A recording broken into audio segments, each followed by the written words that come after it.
She is an educator, speaker, author, a businesswoman, and an academic life coach. As an educator came a lot of experiences. She coaches academically stressed teens and college students. I started studying the brain of a teenager, started doing a lot of research on how these kids, preteens start thinking. NewsX proudly presents the Waku Diaspora Dialogue with Manu Shahi. Hello and welcome. You're watching NewsX Waku. My name is Megha, and joining me on the broadcast is Manu Nanda Shahi. She is an educational leader. She's a coach, business owner, as well as an author from Texas, US. It's good to have you, Manu, on the show. Thank you, Megha. It's my pleasure. Manu, you wear several hats. You're an educational leader. You're a coach. You have a business of your own that you have been running for decades together now. You are also an author.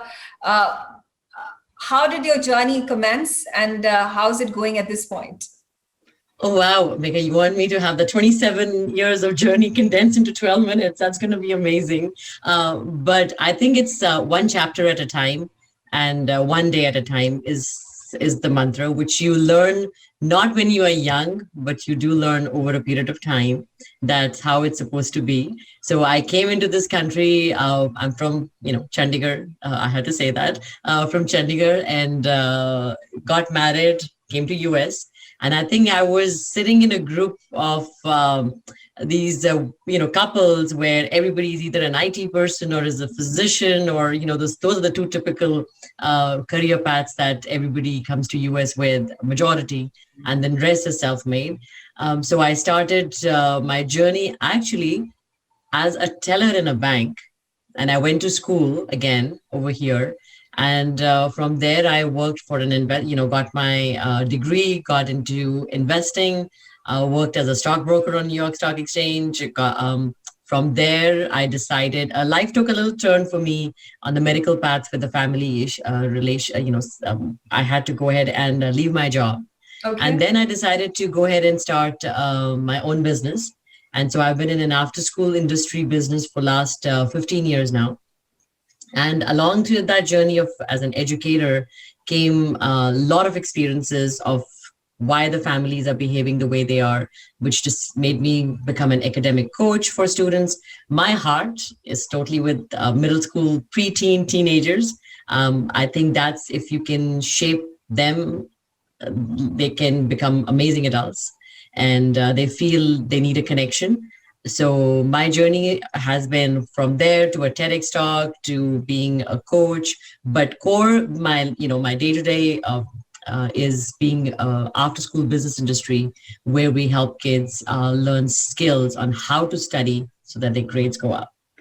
That's a very interesting profile. You go ahead and say that you mold the lives, the behavioral patterns of students to achieve the best that they can in their school, and then high school and the university levels, etc., etc. What was the motivation behind going into this direction of educational entrepreneurship? So I always wanted to do something with kids. So I had either education or art. So my daughter took the art journey. She's an artist. And so I decided to take the education journey. And initially it was a franchise that I owned. I bought a franchise and ran it for 10 years.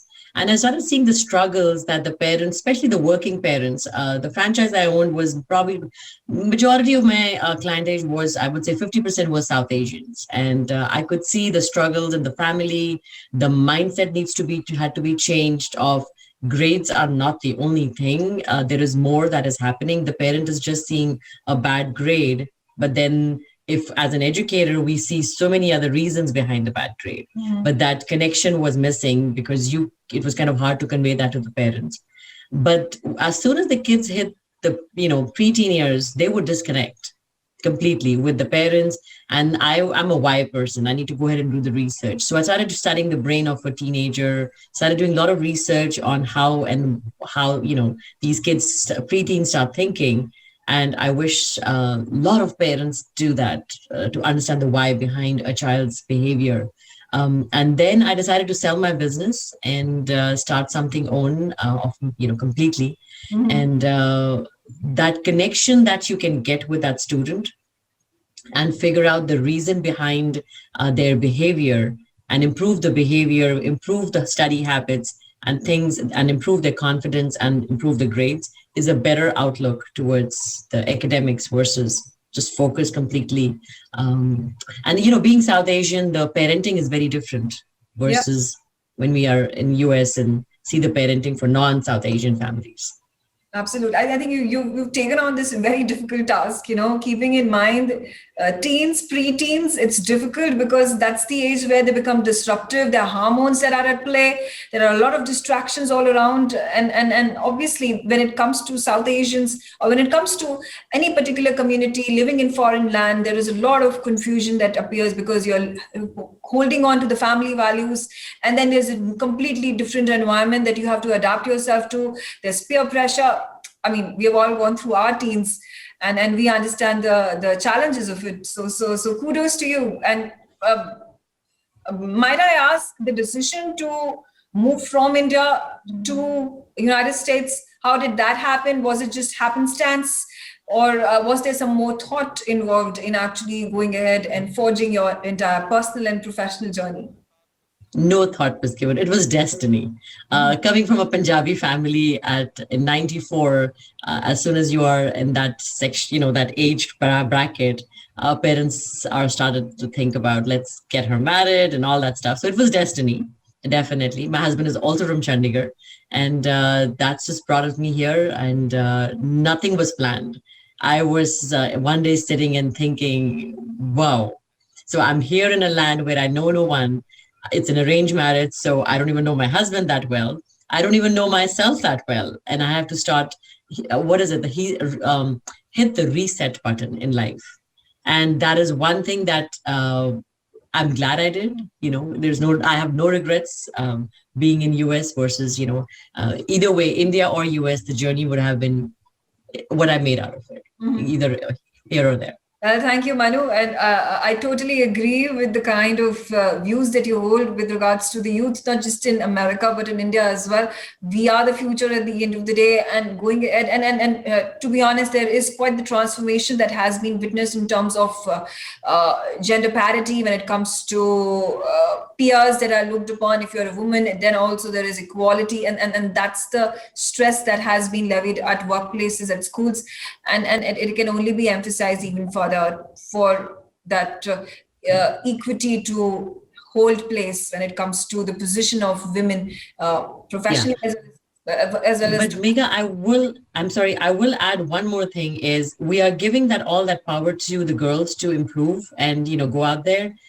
And if people were listening to this and they have a boy and a girl, parents, our generation especially needs to remember that they're going to get married to a girl who's just like your daughter, who's free-minded and free-spirited. Absolutely. So they need to go ahead and change the mindset of the boys too, which is, some of them have already, it's way better than what it was before, but a lot needs to be done. That you cannot have expectations that my sister can do all that stuff, but my wife still needs to be, take care of the stuff. It has to be, it's not about a woman walking forward or a man doing, it's together.